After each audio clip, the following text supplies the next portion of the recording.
Winchester shotgun. Just while we're waiting for people to come online, Bill's going to talk about this Browning designed shotgun. Lift it up a touch, Bill. There you go. Get it in the camera there, mate. Yeah. Because there's going to be plenty of other Browning fans out there. So if you like mouse traps and watches and crap, then you like Browning design. Tweed jackets, the whole lot. It's a pump action shotgun. Yeah. When you push the pump forward to shut the bolt shuts, and the bloody cartridge lifter is actually the locker. What? So the lockup is back on that pin, that cartridge lifter. Somewhere back in here, the cartridge lifter actually locks the bolt shut. Do you think that cartridge lifter would crush or something? If you had like a overpressured case, it would just probably. I don't know. I think that pin is just mush it. Just holds a bigger pin in. You've got a pin that holds a pin in. Yeah. There's a big bush in there that bloody actually takes the load. Yeah. But it's a smart, typical Browning. But why? I can understand it's like the argument of let's make one thing do two jobs. But you don't. Why would you need to do that? Why would you need to make the cartridge lifter lock the gun up? That's just retarded. John Browning probably thought, I can make that lump of steel underneath do two jobs. Yeah, that's it. And while we're at it, let's make the barrel come out and turn into a cheetah bar for getting me wheel nuts off. Yeah. You know, that's not. You don't need it to do those two jobs. You can just have two separate things. That's just making things overly complicated for the sake of it. Yeah, and that was Browning's mission in life. All right, so we're live. We're not actually here to talk about Browning shotguns. We're here to talk about stuff which I can't actually bring out in front of you. But basically, if you've been keeping an eye, why am I over here? Oh, I'm sorry, I don't know. If you've been keeping an eye on Hello. Social distancing band style. Yeah. If you've been keeping an eye on what's been going on with very powerful firearms and long-range shooting and all that sort of stuff, you'll have the sort of gist of what's going on. But I'm just going to briefly cover what's going on. So, and it's sort of all tied in together. We're doing good, thanks, Leo. It's sort of all tied in together. So the first issue is very powerful firearms. And I'm going to address that as the first issue, even though it's not the first issue. It's technically came in later. I'm going to address that first because then I'm going to talk to more extent about the second issue. The very powerful firearms is a policy that's been manufactured by Police Licensing Western Australia. It's not a national thing. The term very powerful firearm doesn't exist anywhere else in the world to identify any particular firearm. The police in WA have introduced this into the lexicon, and it's I don't like using the term.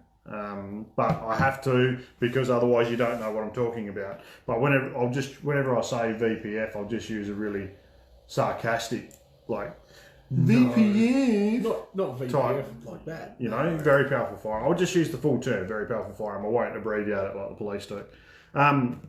So the VPF issue is basically police licensing invented a policy where anything that they deem too powerful, they basically make it impossible to license. And they do that with this very powerful firearm policy. If you haven't seen this, it's now been released because the police got some nuts after this last Supreme Court ruling where they won. And so they decided to drag this out. Even though it was written back in August last year. We tried with Freedom of Information in September. How difficult was it for us to get this? Well, we couldn't get it. The police claimed that they had lost it or whatever it was, but they couldn't get the document, even though they even recognised themselves it was written in August, and we actually saw a copy of it. And when did we apply for it? September.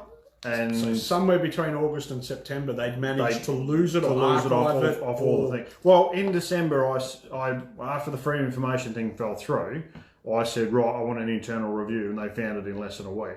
So because their boss said, just go and find it. So they're just being purposely false and manipulative in that instance. Anyway, so the policy basically says that any firearm that they've got on this list, which is in the back here, which I'll read out for you now. So the list is 28 Nosler, 338 Dakota, 338 Lapua, 338 Norma, 338 404 Jeffrey, that's just basically 338 run. Yeah, but they have to say that because... Someone's probably got one licensed somewhere. Yeah. 338, 378, 338 Edge, 30, 378 Weatherby Mag, 340 Weatherby Mag, 375 A Square, 375 Gibbs, 375 Shaytac, 416 Barrett, 408 Shaytac, 460 Steyr, 50 BMG, and 55 Boys. So this is a list of approved list of very powerful I'll be back firearms. in a minute. Okay. You're going to bring some beers back? Oh, You're a good bloke. beating firearms after dark. So that's the list at this stage. So if there's a gun on that list, it comes under this very powerful firearms. How many people in WA do you reckon have got a 55 Boys? Oh, I know at least a couple of people have got one. Nice. Anyway, so the policy basically, I'm not going to go into it because that's for another time. But basically, if you want one of those calibers, you've got to meet this policy, and it's impossible to meet this policy, and I can prove that statistically. So they basically, the police can't prohibit a caliber, but they've gone and done it anyway. So that's the VPF. So that's all in relation to long range shooting and all that sort of stuff. The other issue is the issue of the range at Ellavella Station in Carnarvon. So that was originally, it's been approved for 1,000 metres and that sort of stuff. And Shane did the right thing and applied to have the range extended. Yeah. Now, police have never had anything to do with ranges before, and ranges aren't specifically listed in the Firearms Act, but they've taken it upon themselves to believe that they have the power to approve and disapprove ranges. Okay, fair enough. Who was that normally? Who was the normal guys that they would go to get that approval? Well, originally, and we're talking a long time ago, like before my time, the police were like, we don't want anything to do with this. This is outside our sort of realm of what they need to control, and they gave it to SSAA. Okay. Yeah, so the guys at SSAA actually got approved to template ranges. So templating is like drawing out an area where if you're inside that area, there is a more than 1 in 1 million chance of you getting hit by a projectile. And so it takes into account ricochet angles and fallout zone areas and a range of other things. They were trained to do that. A range of public safety. It's a public safety measures. thing. Yeah. Yeah. Okay. And so no, I'll talk about that in a bit. So anyway, Shane at Ellavella approved to have his range extended, and they knocked him back. And and we'll outline this in a bit when we talk more about the actual specifics of the reasons I've given. But basically, the police won't approve the range, but they don't really say why they won't approve the range. They've got this overarching idea that the range shouldn't be approved for a heap of little reasons, but there's no overarching implications to the approval of the range, which is why they're not approving the range. So basically, the first thing is that they're saying that there's no ranges approved in WA for 50 BMG now, which is a lie. So there is another range approved for 50 BMG in WA, and that was only approved in 2011. It was approved by Pavlevich, who used to work at police licensing.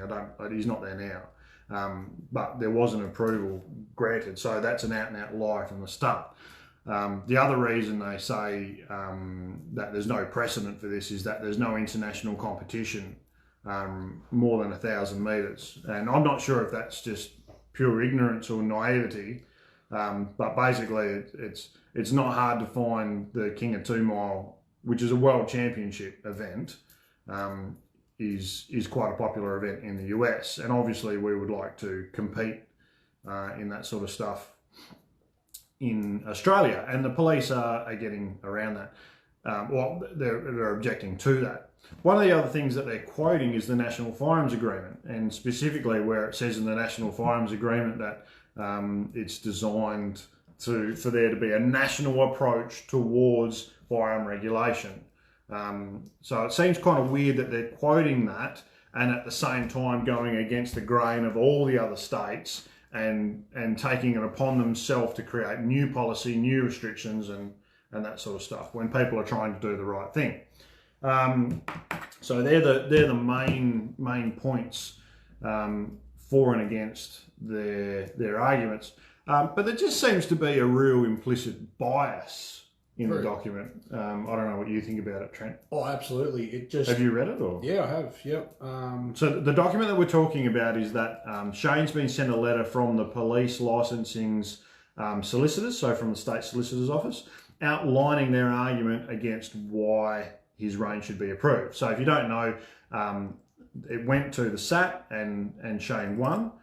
It went to the Supreme Court and the case was lost, unfortunately. The Supreme Court ruling was that the original ruling by the SAT is wrong. There's methodological reasons why it's wrong. Not to say that the end result is wrong, but the way he came to that decision is wrong.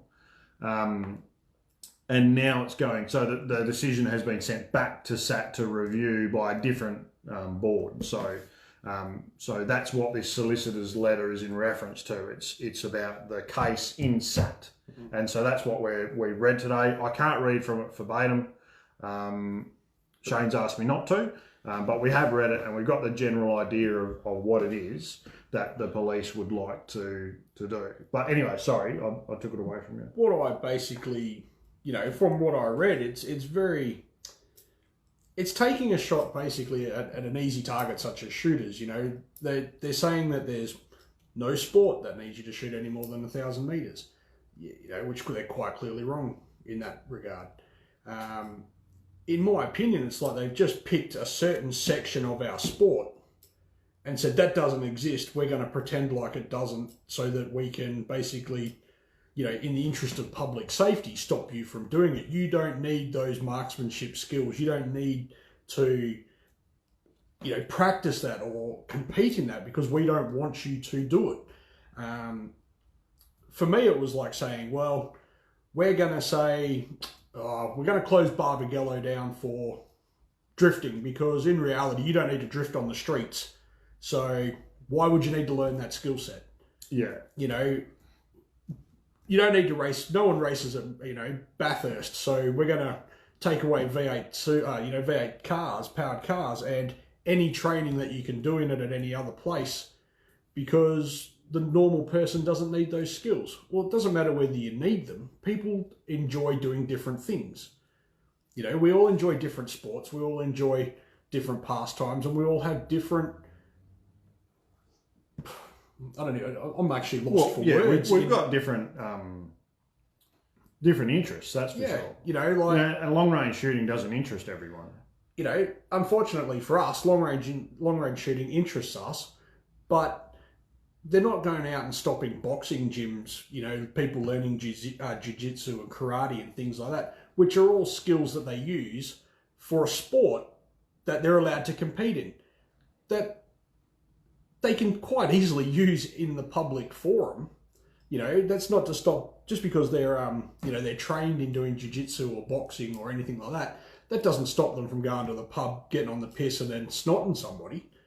Whereas we seem to be targeted because that's not in the interest of public safety. You can shoot further than 1,000 meters. And it's a roundabout argument as well, because what they're saying is that no range now is more than 1,000 metres, which I'm still getting confirmation on because I think that that's false. I do think there is ranges out there more than 1,000 metres in Australia, but the guys that I've spoken to just recently, they're all 1,000 metres. So what they're saying is that no range is more than 1,000 metres, existing range.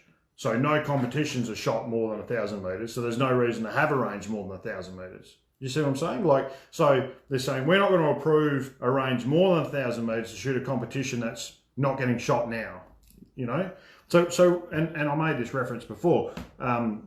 So if you've got an oval that's 100 metres long and 50 metres wide, and you want to do, rugby or AFL or anything on it, you need to extend it out. What we're applying for is an extension to the size of the oval to do a sport that we can't do now on the oval that we've got. And the police's argument is, well, no one does that sport now because no ovals are big enough, so you don't need to do it, like you said, like you can play Super Sevens on the oval you got now. So just play. There's no one wants to play full rugby because no one's got a oval big enough to shoot it on to compete on. You know, so it's a roundabout. It's a silly roundabout argument that they've got for not approving a longer range. You see what I'm saying? He's done the exact right thing. Absolutely. Because we're talking, Shane's done the right. Yeah, Shane. Sorry. Yeah. They've actually, you know, in that they're basically saying that they don't care if people do this on private property. You can shoot as far as you want. Just before I forget, Jason Spencer put a point up. What about a calibre that's not listed on there now? The police have said that they reserve the right to update the list as they go along. So what it is, the police won't release their methodology. What was that? Oh, my missus just sent me a message saying, "Where are you?" The police won't give us their methodology for like the mathematics they use because they're using some sort of formula, and then people are taking the piss out of it. Oh, she's watching. Oh, now she's watching. Hello, Nick. Hi, Nick. They won't tell us what their maths is for working out what is and what isn't a VPR, but I've worked it out. I worked it out because I've got a big head. Because I've got a big head. No, for those people who don't know, I was actually doing a maths major at university before I worked here. So I'm not silly in that regard. Can't spell. And what it is that they're using factory load data, yeah, which makes sense. Well, that's easy for them to obtain. Yeah, they quoted in here that it's based on an energy figure at 300 yards.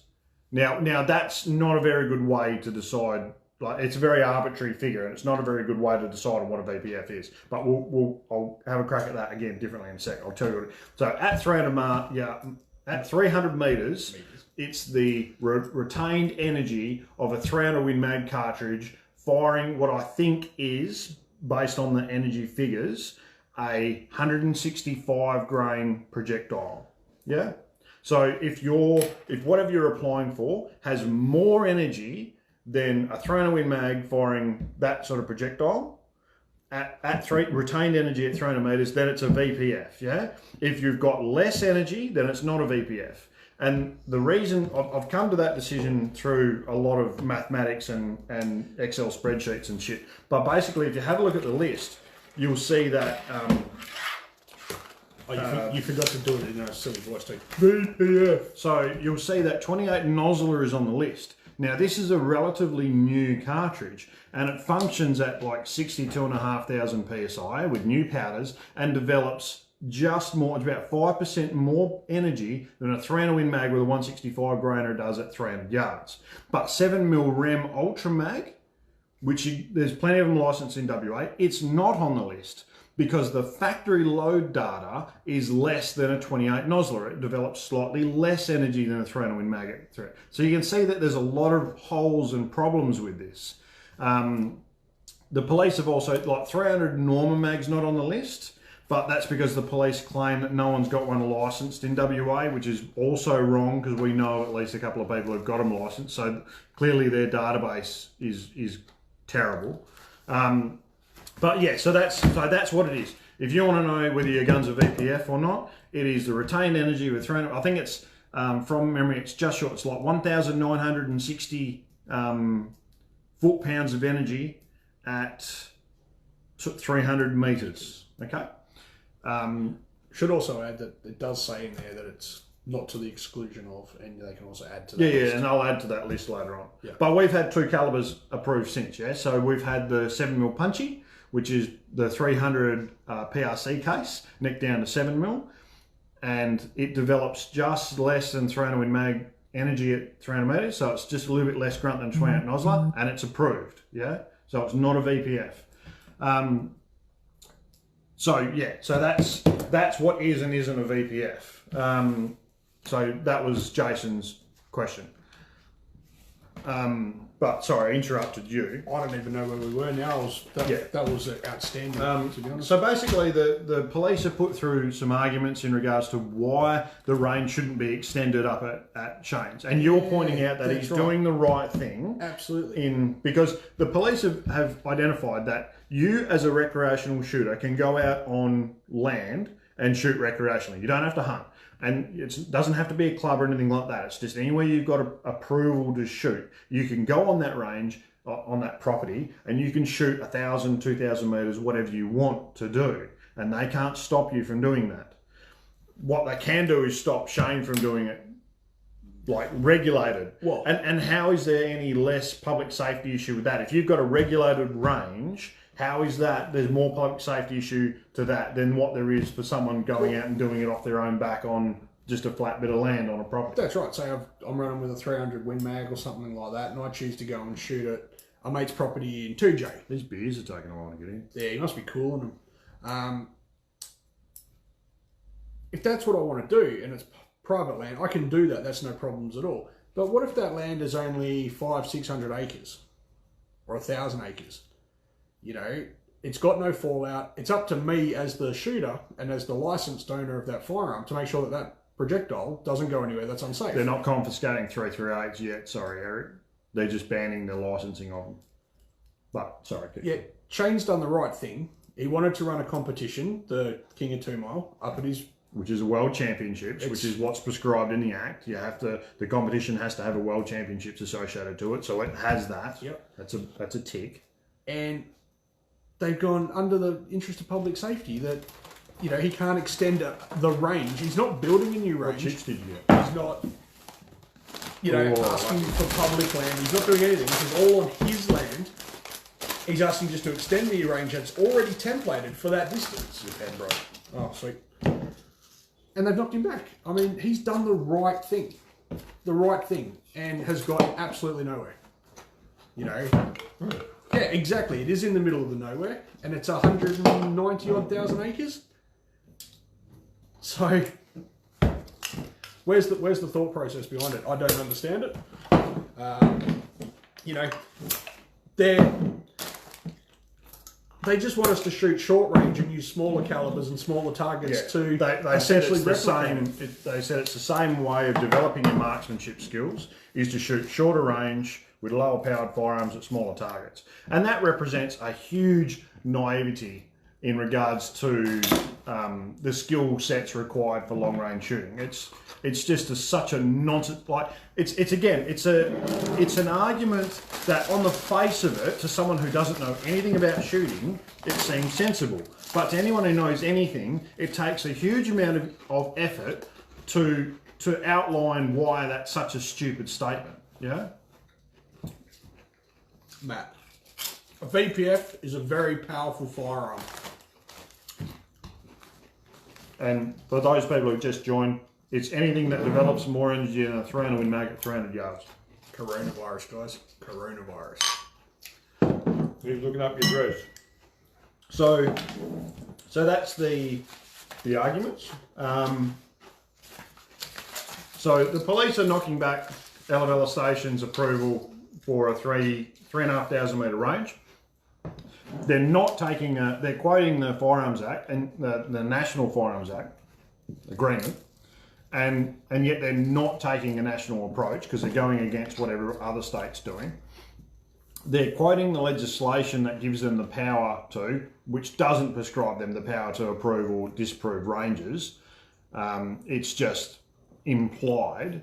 Now, if you have to read like legislation isn't written with implications, you know what I'm saying? Like it's the way that they're deciphering it, and it's wrong in my opinion.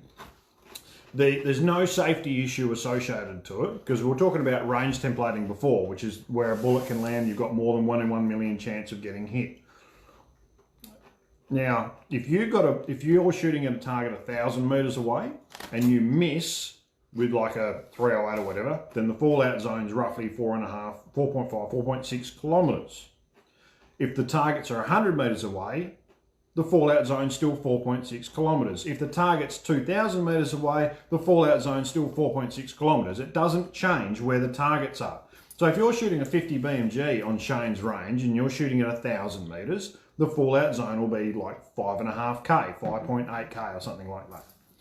If you're shooting at targets 3,500 metres away, the fallout zone is still 5.8k. It makes no difference. Doesn't change the ricochet angles, the fallout zone, nothing. There is no added risk to public safety with shooting targets at 3.5k's. So you're telling me... Sturchy! So you're telling me that the bullet, regardless of where the target is, can only travel so far? Yeah, so it's done on... so there's different areas within the range templating itself, yeah? So there's an error of 8 degrees, which is a reasonable error if you were to miss the target entirely, yeah?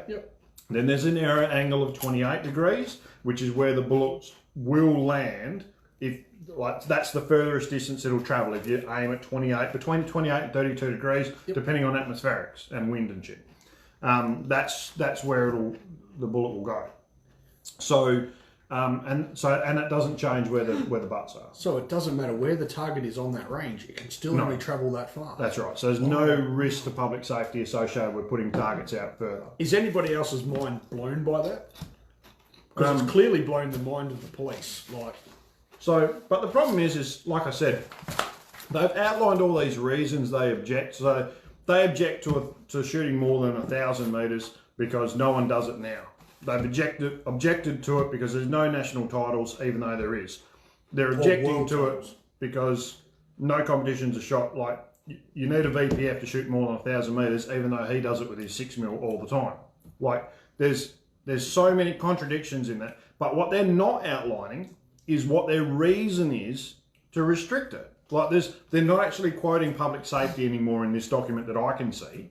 And we've already addressed it. Public safety is not an issue associated with this. It's just a pure, as far as I can tell, their motives are nothing but purebred hatred and bias against shooters and Shane in general. Well, Shane and then shooters in general. Yeah. Shane in particular. Yeah, Shane in particular and shooters in general. They're Red Rock Deli. Crossover.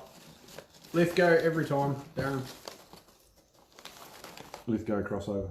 Moores at M18. I'd like to play with one of those in more depth. I've only picked one up once. Yeah. Look, I mean, the European guns are nice, but I'd still have a crossover because it's an Australian product. All three are good rifles. It all just comes down to what you personally like, what you hold, and what fits you the best. So Daryl, so Shane applied for the range extension out of courtesy. More out of courtesy, yeah, because most people, like most of the rangers, don't really apply. And that if they've got the range templating, they can shoot sort of what they want on it. Like if you're approved to shoot 22s, you can shoot any sort of 22s. There was more of a courtesy, but he did things the right way. But the thing with Shane's is that if you can't lay on the mound and shoot more than 1,000 metres, the police won't approve you to do that. But you can walk off the mound and then just lay in the dirt and shoot 3.5k's, and they said that's fine. So there's no sense to that at all. That's just doing it purely to be difficult. Try not to bite one of your fingers there. Spencer, when are you going to come and cook us a barbecue? Yeah. So that's what we wanted to talk about tonight. It's absolute nonsense that they're doing that. We're feeling a bit peeved because we didn't get a welfare check today. No, the police licensing have been around quite a few, more often than not. They come around and do a welfare check to make sure that we're doing all right. Yeah, make sure no one's hassling us. But even the police thought that all the ranges are closed, and they're not. So all the ranges have actually, that we're aware of, they've cancelled competitions. But the clubs themselves aren't necessarily closed. There's no directive for them to close. You can't go to a club and stand around at the bar with your mates, but you can still go there and shoot. You need to recognise social distancing, and that sort of stuff. And so there's a lot of missing, and even the police that came in here thought that the whole thing had been shut down, and that's why. So there's no point for us to be open because we can't sell. And that was the lie that McGowan sold this whole thing on in the first place. The clubs are shut. There's no reason for gun shops to be open. Well, That was an absolute lie. I was told today that the underground range over at the Midland store is actually running at the moment as well. So not even gun. Someone told me that Belmont's closed. Yeah, I did hear that. Yeah, the Lone Rangers, yeah. Someone was in here the other day, said it was closed. Okay. The coppers have gone in there and closed it, told them they can't use it. Why not? I don't know. Yep. So Perhaps they're too close. Mark's just said, yep, Midland Range, Graham Harris is still open. I believe you actually go on there today, weren't you, Mark? Jarradale's still open. Yeah, well, Jarradale, I was talking to one of the captains over there the other day. He was saying that you can only go there now if you're a member, and there's only 2 people per range. But you can book and you can still go and shoot there if you're a member of Jarradale. So, once again, McGowan got it wrong. Whether he was Pete's comment that lied to or not. sounds like you're probably, because he doesn't really care, he's just reading out what he's been told. Pete made a comment that it's the licensing's carried out by people who don't know anything about licensing. No, they don't. They don't know anything about firearms or firearms licensing. Like I've said in a previous video, there used to be people in licensing that actually knew what they were talking about. Yeah, they were not necessarily shooters themselves, but they have done shooting in the past. But they knew the law. They knew the spirit of the law. And a good example of that is a guy named Jeff Hildebrandt, who used to be a sergeant. I don't know if he was OIC or licensing, but he was up there anyway. He was in licensing for a long time. This is previous to 2009 when they changed to Central, and after 2009 he was actually the guy who came in here and set us all up with the new documents and made sure everyone was doing things correctly. Now, Jeff Hildebrandt was a very tough person to deal with, you know what I'm saying? Like, he was very made up of his mind, and was tough, you know, but he was fair, and you could ring Jeff up and actually have a conversation with the guy, and you know, like, it didn't always go in your favour, but it didn't go against your favour either. It was done in the spirit of the law, and whatnot. And Jeff Hildebrandt copped a lot of flack early on, for his relatively harsh decision makings, but the guy was fair and he was respected as a result. And so we don't see that anymore in police licensing. We don't see those sorts of people. But not only that, you know, we had people like Jim Jasper and Paul, what's his name, was in there. And those guys were not active shooters, but they were recreational hunters and that sort of stuff. Paul Sampson, yeah. And again, like, some of the guys were better personalities than other, but they all drew respect because they dealt with everyone fairly. And we don't see that anymore. Go hard or go home. I'm going to go home. Yeah, well, going back to one of the comments, Nathan, if you need to buy ammo, mate, you've got to come in, bring your Southwest Land Council ID card. Or a stat deck. Or a stat deck to say that you're an Aboriginal person, mate. I mean... And that you're going to be expressing your right... Your right to shoot on native title. To do native title. Yeah. So, yeah, I mean, on Monday, mate, if you want to, just give me a call and I'll talk you through it again. Or pop in and I can show you, alternatively, if your phone's playing up. All right. Yeah. Anybody else? What else were we going to talk about during the week? Oh, lots of things. We're going to answer questions from last. Yeah, we're going to answer questions. I've had the shits on with a lot of things all week. It's not a fantastic situation that we find ourselves in, but... So, for those people who have subscribed to my newsletter, I've got a newsletter pretty much 90% written. It should go out. I was hoping to have it out today, but I've just been on the machines all day. In the newsletter, I'm going to outline some of these things with a bit more detail and have a written blog and everything as well. But what we are having is that you ought to be aware that people are getting knocked back on their applications, and that's just a blanket knockback, yeah. So the police are saying that because the emergency powers have been put into place, that the applications aren't reasonably justified. Like, applications for firearms aren't reasonably justified. But so what they're using is they're using the Firearms Act. The term justification is under genuine reason in the Act. They're using the Act to knock people back, but what they're saying though is that it's because of the emergency powers. So it's a really, I mean, and I'm not a lawyer, so we'll have to get a lawyer to look at this. But surely if there was grounds for them to knock back an application under the Emergency Act, it would be prescribed in the Emergency Act. But they're not using the Emergency Act. They're using it only as an excuse, saying that this is in power, this exists. Therefore, under the Firearms Act, we're just going to do a blanket ban. And that is wrong. Yeah?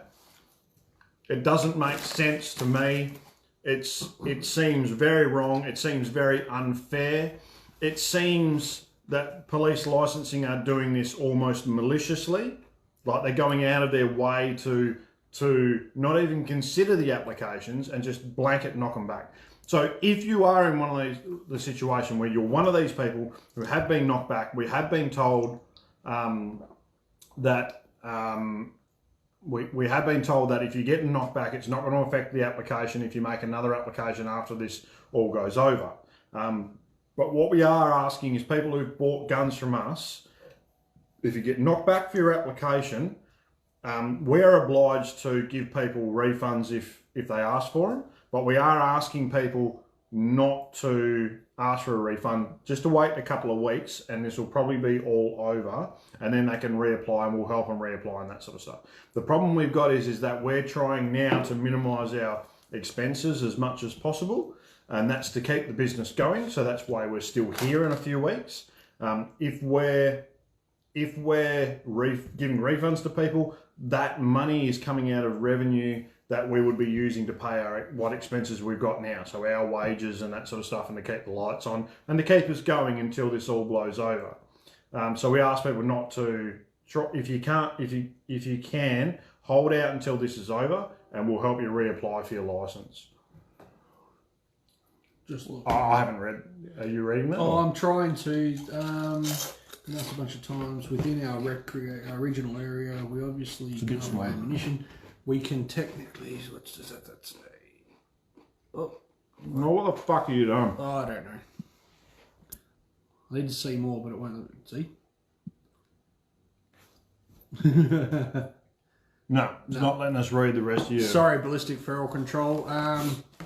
We can't read the rest of your question, mate. So. Sorry, mate. Something about we'll have to come back to you after the video's finished. We'll try and get you an answer, mate, once we can actually read what you've written. Apart from that, Jason asked how can our customer base help us out. Easiest way is come in and buy stuff off us. Well, and give me ideas as well. Like, I'm thinking of making some bottle openers with I survived COVID-19 written on them or something like that. Yeah, would you guys be interested in trying out some? I survived 6 weeks without shooting and a virus or something. Yeah. But other things, like, would you guys be interested in purchasing swags? Bows, arrows. Just give us some ideas, mate. Stuff that we can stock that you don't need a license for. Yeah, we're more than happy to see if I can get it in. But so far, look, to be honest, like, you guys as our customer base have been fantastic. We really appreciate that you guys are still coming in, watching our videos, and trying to help us as best that you can. We understand that this. I hope no one went out to their driveway and had a beer last night from McGowan. Fuck him. We really do appreciate it, though. But it all helps now. We really don't know how long this is going to last. And being the fact that we can't provide you with ammo and firearms, which is our sort of main bread and butter. Red Rock Deli do peanuts now. Yeah, right. Perfect time if you guys need, if you need to set up your reloading room. Maybe you're a new shooter, maybe you've just gotten into it and you haven't actually done it before. Come and see us. We've got time. We're more than happy to talk to you about it. Get you the products that you need, and even give you a rundown on how to use it. I'm more than happy to talk to you about your next rifle purchase as well. Unfortunately, we can't do much about it, but I'm more than happy to talk to you about it and really point you in the right direction if I can. Scopes, rings, rangefinders, knives. If you guys want knives, let me know. I can see what I can order in for you. Safes. Safes, yeah, but safes have been going really well, to be honest. That doesn't mean people don't want to buy them. Nah, Makes people want to buy 'em. perfect time to upgrade your safe. But just let me know, you know, I'm always here. We're always here. Well, He's out the back normally, but just give me a I'm call. here somewhere. You know, I'm quite flexible. All right, we're going to go home and see our wives. Yeah, They're going to be well impressed with us. yeah, mine's going to be super happy. But, hi Steph, love you. Is she watching? Nah, I don't think so. Mine's watching. Yeah, hi Nick, love you too. Hey, Nick. But yeah, I'm on my way home. I'll see you in a minute. we've got this much time left. Alright, thanks guys, catch us later.